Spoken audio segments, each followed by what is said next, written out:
Hey guys, welcome to That Florida Feeling. How are y'all doing this week? Hope you're doing good. Anybody else still shopping for Christmas presents?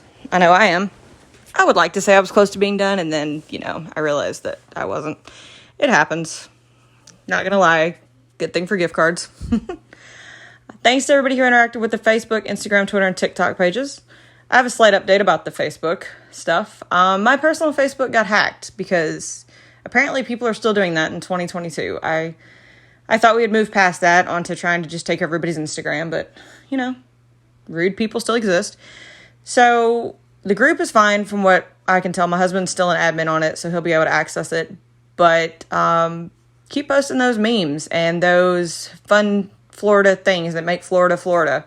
Because that's really the point of the group, was to get people to interact with each other and to share our love of Florida and make fun of Florida man. So just keep up doing that. You guys are awesome. I love when everybody shares stuff. Again, I want to say thank you for just supporting this podcast. I really appreciate it. I also want to say shout out to other podcasts who helped me, especially Florida Men on Florida Man. They're always an inspiration. If you haven't checked them out, definitely do. They talk about Florida Man all the time and some really cool topics. Give them a try. Also, again, thank you to those of you who participated in the polls. I'm glad that most of us prefer hot chocolate over eggnog. I would be really sad if more people preferred eggnog. Then I would look at you all like you're weird. So today, first let's just address that it's cold. Like, it's getting cold again, and I'm not, we live in Florida to be warm. So it's nice. It's a nice break, don't get me wrong. It was kind of nice after Ian when we got a little taste of fall weather. But, I didn't move here to always wear jeans. So just slightly, hopefully it moves on soon. We'll never see a white Christmas, so unless you're looking at the sand, which is actually kind of a cool white Christmas. But yeah, the weather's getting slightly cooler, and the days are kind of nicer now, and we're kind of into that winter pattern where it doesn't rain every day, which, I'm kind of thankful for that. I don't necessarily know where my umbrella is, and now I don't know that I need it, so that's a good thing. And the things that I like to do in the winter in Florida is something that you can't do in most other states, and that's actually to explore. It's more fun to explore. You're not dying of heat exhaustion or, well, no, bugs are still around and gators are still, gators, on the cold days, the gators don't come out too much, but on the cold days, you can also see more manatees. So, winter brings a whole other kind of exploration in Florida, and so that's kind of nice. And so I wanted to tell you guys about a few more state parks around Florida, since it's actually getting to the time of year where we can be out all day and not be oppressively hot, and you still have a nice tan, which is one of the fun things about living in Florida. So, as always, give you a quick reminder about the state parks in Florida in case this is someone's first episode. If you are just listening in, thank you. My cat is in the room. If you hear things, I apologize. So, a few fun facts about Florida parks. You can find a state park in 58 of the 67 counties. 9 of the parks do not have a state park in the title. 4 of them are conservation areas. 3 are historical and archaeological sites. There is 1 fishing pier and 1 recreation area. 7 of the parks are under development with little to no facilities. 10 are accessible by ferry or private boat only. 13 parks contain national natural landmarks. And there are actually 11 national parks in Florida. So, chances are there's something that will fit you and your interest in a Florida state park. There is a small fee to get in. Sometimes it's paid at a ranger station. Sometimes it's one of those you have an honor system. Please don't abuse the honor system. They take care of the parks, and people are out there making sure that they're nice and clean and safe. And so, pay the fee that you need to. So today, the first park I want to talk to you about is Oscar Schur State Park. It is over towards Osprey. It did suffer a little bit from Ian, but it's a really cool state park, and as soon as it's back open and all normal, I want everybody to go there because it's absolutely gorgeous. Although this park didn't just start as a park or just kind of a piece of land, it actually started as Elsa Shearer Brown's South Creek Ranch. And she loved this property, and she stayed on her property until 1955 when she died. And when she died, she wanted the land to go to the state of Florida to be used as a state park in memory of her father, Oscar Schur, who was famous for developing a slow leather dyeing process in 1872. Fun fact, the process is still in use today. And so when she died, the state of Florida did take over the land, and they developed it, and a year later, the park was created and opened to visitors. The park is very important to the area of Osprey, and it eventually was added on because of the environmental work in the area, especially by John Thaxton. He worked to protect the neighboring Florida scrub jay territory. He knew that they were important to Florida, and he wanted to protect their area, especially since that area was under a lot of development. The adjacent Palmer Ranch was actually added to the park in 1992, and that brought the park up to 1,384 acres. The park continued to work to keep its lands protected, and in 2008, a local developer and park supporter, Lee Wetherington, donated another 16.6 acres to the park, which brings it currently to about 1,400 acres. And the park is surrounded by development. I mean, houses on all sides, nice, beautiful, expensive houses. But the park kind of creates a perfect getaway into natural Florida as you enter the park. The park itself plays a crucial role in preserving some of Florida's natural features, such as the Florida scrub jay habitat. It's a place where bald eagles nest and other wildlife roam. The park is full of fun things to do, such as biking, boating, canoeing, fishing, hiking, kayaking, picnicking, snorkeling, swimming, wildlife viewing, and there's even a beach area for people to enjoy. It's actually one of the nicer parks in that area. Is one of my favorite. It's beautiful. The park is also part of the Legacy Trail, which is a former railroad route that runs through the park in that area of Florida. Of course, the park is known for its wildlife viewing. You can see a healthy population of Florida scrub jays, as that is their territory that they are striving to protect. You can also see bald eagles, ospreys, warblers, woodpeckers, egrets, and great blue and little blue herons. The park has over 200 species that live in or frequent the park, so it's a perfect place for birding. You can also enjoy the park as you bicycle through it, because it does feature 10 miles of trails, including the Legacy Trail. The Legacy Trail is actually a 12-mile trail that runs from the beaches of Venice north to Sarasota, and of course this park is directly in the middle of that journey. You can also take in the views as you hike any of the 15 miles of hiking trails that are located within the park. The park has 7 marked trails that provide access to remote parts of the park, as well as trails to the beaches. The trails do have rest spots, such as benches if you need it, but remember to always pick up a park map, wear your sunscreen, and drink plenty of water on these trails. It is still Florida. It does get hot. Now, the park is also home to Lake Osprey, which is actually a 3-acre freshwater lake, and it is perfect for fishing. You can catch bluegill, largemouth bass, and even channel catfish in the lake. And the lake is actually stocked with catfish thanks to Urban Fisheries Program sponsored by the Florida Fish and Wildlife Conservation Commission. So if you're an avid catfish fisherman, you might want to go check that one out. Now, of course, you can also swim in the lake and visit the beach area on the lake, or you can even snorkel in the freshwater lake to take in the sights underwater. The lake is very clean, very beautiful. South Creek also runs through the park, which is a perfect spot for saltwater fishing. So there's a little bit of both. You can fish off the dock, off of one of the trails. South Creek is also a great place to go paddling. You can rent a canoe or a kayak, or you can bring your own, and you can see such sights as the mangroves, the giant leather ferns, and cabbage palms as you float down this brackish tidal Blackwater stream. You can also catch a glimpse of wading birds and ospreys as you make your journey downstream, and you may even get lucky and see an alligator or an otter enjoying the stream as well. I wouldn't even say get lucky and see an alligator. You'll probably see an alligator. I feel like you're more lucky if you see the otters. They offer paddling tours along the South Creek on Wednesdays if you want to go and see the amazing views without getting lost or stuck, or, if you want to go with a group of people. I definitely recommend it. Florida State Parks offer some really cool tours. Definitely check them out if you're going to a park and see what tours they offer. It's a way to really enjoy it with other people without getting lost, and to hear some really cool info about the area you're in. Now, you can choose from many different activities in this park to enjoy the perfect Florida day, especially in winter. You can even choose to picnic or camp out at the park. You can picnic on the shores of Lake Osprey or along South Creek to enjoy outdoors. You can also camp. Camping is actually encouraged at this park, as the park has 104 fully equipped campsites with electric and water hookups for tents or RVs. They even have accessible restrooms with hot showers and laundry facilities. You can also camp primitively. They do offer a primitive group camp area with running water.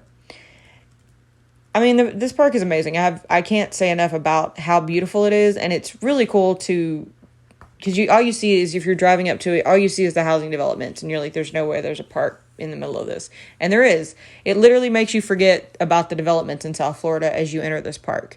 And you can check out nature. You can see exhibits at their nature center.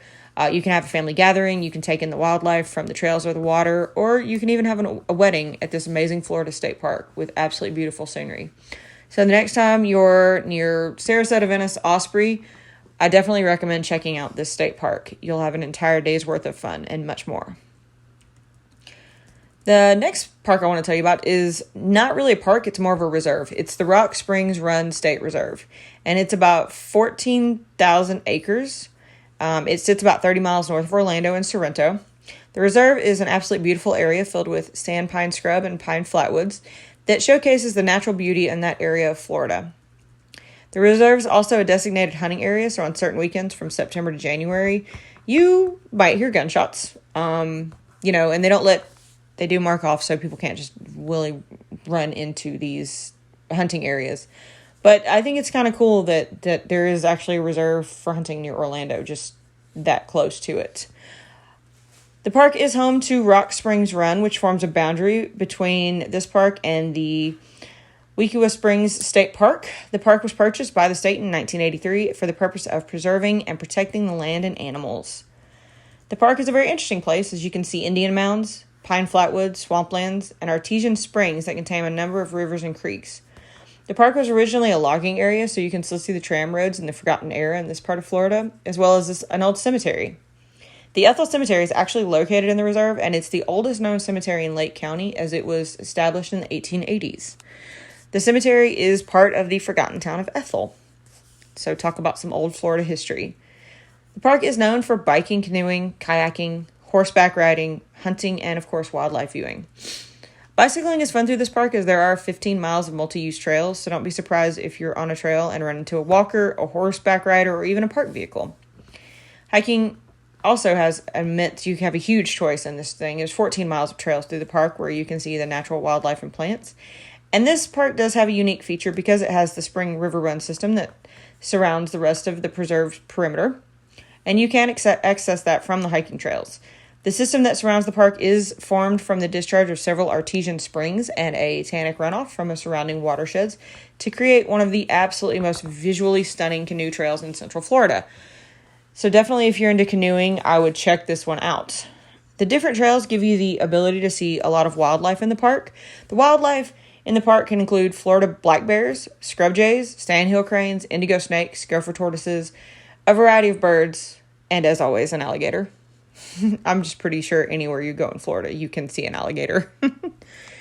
The park also encourages camping, as it has a primitive horse camp or primitive canoe camping that actually allows you to camp in the park. The horse camping is first come, first serve, so it does have stalls, corrals, and posts for tethers. The area does have restrooms, showers, and grills. The park also offers something really unique for camping. They offer a unique canoe camping that has access to 2 primitive sites available by canoe or kayak only. The Indian Mound or Buffalo Tram are both beautiful sites located on the Rock Springs Run. The campsite does have fire rings for cooking, but like I said, they are only accessible via canoe, kayak. So definitely if you're gonna hit these sites up, make sure you have everything you need with you. Might be a little hard to access at certain times. You probably don't want to go canoeing down at night. The park is an absolutely beautiful place to spend the day exploring nature, geo-seeking, and taking in the views from the water. You can actually spend the whole day here and forget that you are about less than an hour away. Well, yeah, it's Orlando, so it's probably an hour away during traffic from one of the biggest cities in Florida. I love this reserve. I think it's absolutely great. You can walk around the reserve and see a ton of people, or you can walk around and see absolutely nobody else. And it really does make you feel like you're in your own little slice of paradise. I definitely recommend checking it out. And if you're a hunter, check out the weekends that they allow hunting. You won't even have to drive far. So definitely check out the reserve. So the next park I'm going to talk about is actually 2 parks. And I've actually talked about one of these parks before. In a Haunted Florida, Spooky Florida, one of those podcast episodes. And the reason I wanted to talk about these is because these parks are fascinating. They have beautiful scenery. They're absolutely fascinating. They have a deep, rich history, and of course, a ghostly history.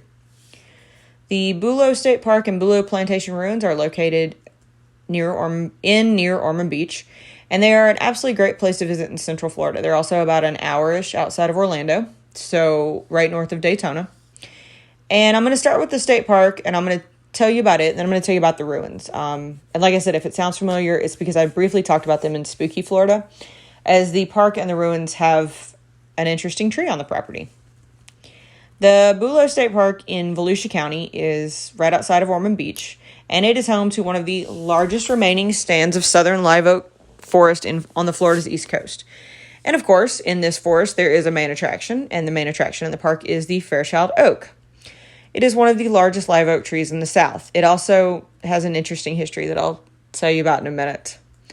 This park is actually a super fun place. It's got some great views. There is a 6.8-mile hiking trail that actually goes from the Fairchild Oak to the Bulow Plantation Ruins Historic State Park, so they do connect.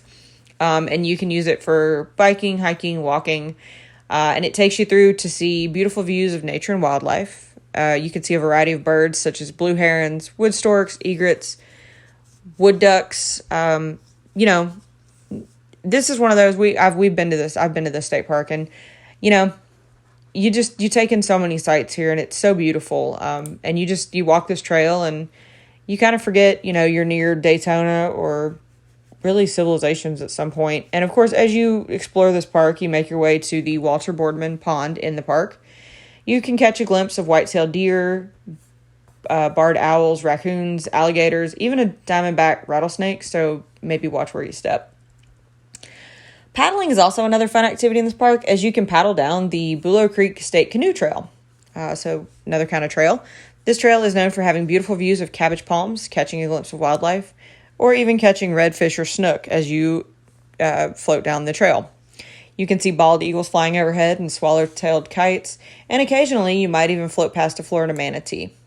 This trail also leads to the historic ruins. Now, as you visit the park and you take these trails, you can make your way into the Bulow Plantation Historic Ruins. And you can visit this by using the wood trail, the canoe trail, or driving 4.5 miles up the road. I prefer the woods trail. It's got a better view. The 150 acres of the Bulow Plantation Ruins shows the rise and fall of the sugar plantations in East Florida. And these plantations have quite a history. The plantation actually began development in 1821 by Major Charles Wilhelm Bulow. He had acquired 4,675 acres on a tidal creek, which is now Bulow Creek, and he cleared 2,200 of these acres for cultivation for crops such as indigo, rice, cotton, and sugarcane.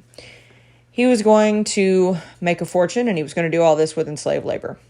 So again, this is one of those parts of Florida where we know it has a dark history, and, we're kind of glad it went away.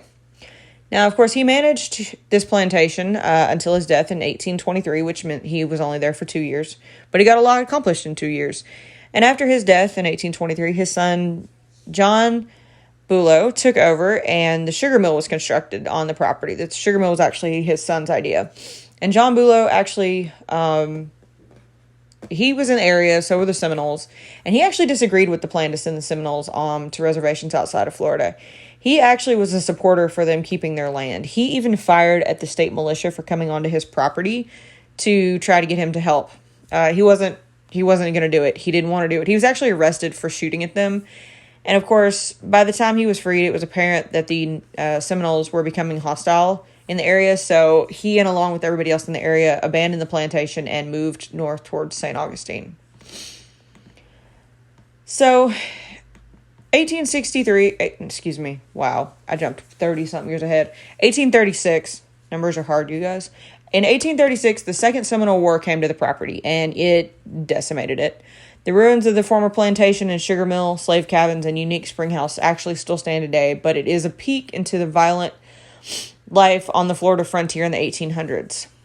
Now, the plantation stood and changed hands a couple times, but the state of Florida actually acquired the property in 1945 and worked on it and made it into a state park in 1957.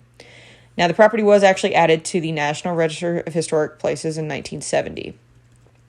The ruins and the park are absolutely full of history and nature. You can explore nature by hiking or biking the Wood Trail, which is that 6.8-mile trail that connects you to the other state park. You can see the wildlife as you hike the trail and enjoy the scene around you. You can also enjoy the same canoe trail, which connects the state park. Again, be on the lookout for those manatees, guys.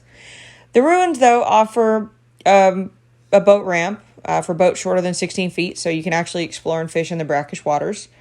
The ruins also have an outdoor museum. The outdoor museum allows you to see a number of artifacts from the Bulow era, as well as written accounts of what went on at the plantation. The ruins have trails around them, so you can actually walk to the different areas to see the plantation, the sugar mill, and the ruins. You can see the plantation home and the spring house as you walk through the park, or there's a drive loop. You can drive it to see the Coquina Sugar Mill ruins. And the trail also allows you to take in wildlife as you walk or drive from the plantation to the sugar mill. I prefer the walking because you can take your time and you can really take in nature. The ruins tell how life was on the Florida frontier. It tells you how unforgiving the area could have been to the settlers. It tells you about how they lived with the Seminoles, how they did trade.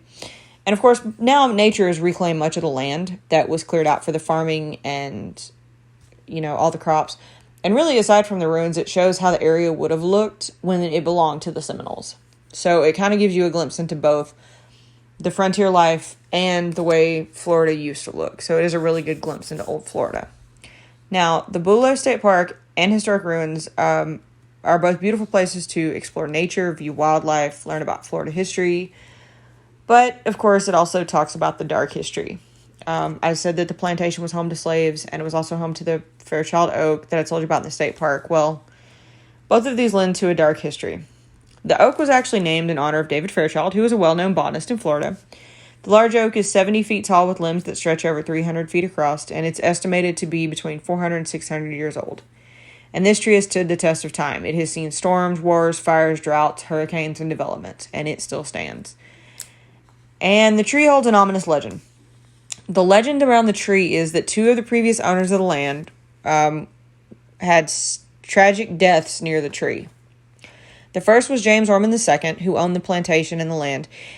And you can still see, he owned the area near he was in the Bulow Plantation ruins. He owned that. And they're not really sure if he was killed or killed himself at the base of this ancient tree. The second death was Norman Harwood, who purchased the land in the 1880s later on, and he was attempting to outrun debtors from Minnesota. So he purchased the land, he grew sugarcane and oranges, but he didn't exactly make fans in the area. In fact, his neighbors turned him in, and people were coming for him. And the story goes that Harwood actually hanged himself from one of the branches of this oak. And they think it's because his large life insurance would have taken care of his family.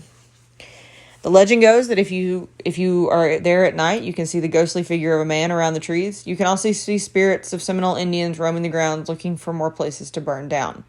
You can hear voices on the trails during the day and around the tree when no one else is near you. The Bulow State Park and historic ruins are both beautiful parks and absolutely worth a visit to see and to learn about old Florida. But maybe don't stay too late because you might run into something much worse that you didn't expect. I know that part of the ruins also has a tale about a ghostly clown, which to me is really creepy. Clowns by themselves are kind of creepy, and then you make it a ghost, and I don't think so. I don't think that's for me. So maybe definitely go visit during the day. I hope I gave you guys a new glimpse into some state parks that you can explore as I told you about in this episode. Maybe you found one you want to go to visit for a day, overnight, the weekend. Just do something fun. It is the fun time in Florida. It does feel a lot better. It's not oppressively hot. So go out and explore those state parks. Find something new. Meet new people. See new wildlife. Evade Florida man. These are all options. Because trust me, Florida man is out, especially in Volusia County, and looking to do dumb things. Today's Florida man comes from Ormond Beach, not far from the historic ruins we just talked about. This Florida man stole an American flag from a home. But he didn't just steal a flag. He stole a flag while he was butt naked. Because if you're going to steal a flag, why bother covering your identity? Just saying. A man using a hat to cover his private parts walked up on a porch, took the flag down, and carried it away. I don't know what to say. That man really wanted that flag. But that's just Florida man out there doing his thing. So be on the lookout because apparently nothing is safe from Florida man. And apparently you may run into him naked. Thanks, guys, for listening today. I hope you enjoyed this episode. Feel free to reach out on Instagram. Let's avoid Facebook for a little while. You can find me on TikTok, Twitter, or you can email me at thatfloridafeel@gmail.com. Don't forget to tag me in your Instagram photos. Hashtag thatfloridafeeling. I love to share them. I absolutely love it. I loved the Christmas tree that was shared with me. I can't thank you enough for allowing me to share that on Instagram and Facebook.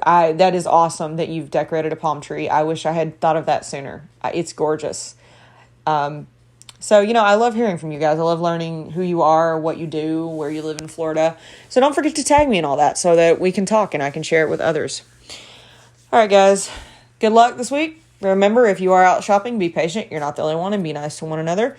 Don't forget to drink plenty of water, and I'll see you next week. As always, that's your daily dose of sunshine.